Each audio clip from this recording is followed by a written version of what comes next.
యెషయా 59వ అధ్యాయం.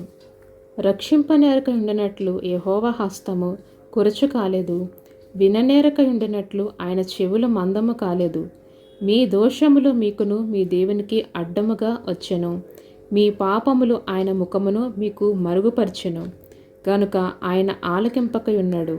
మీ చేతులు రక్తము చేతను మీ వ్రేళ్ళు దోషము చేతను అపవిత్రపరిచి ఉన్నవి, మీ పెదవులు అబద్ధములాడుచున్నవి, మీ నాలుక కీడును బట్టి మాట్లాడుచున్నది. నీతిని బట్టి ఎవడనూ సాక్ష్యము పలుకడు, సత్యమును బట్టి ఎవడనూ వ్యాజ్యమాడడు.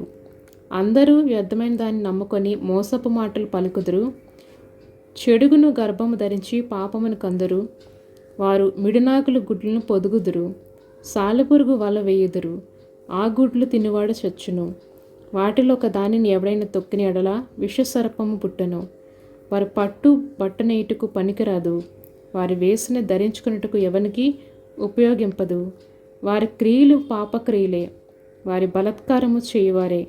వారి కాళ్ళు పాపము చేయి పరిగెత్తుచున్నవి, నిరపరాధులను చంపుటకు అవి త్వరపడను.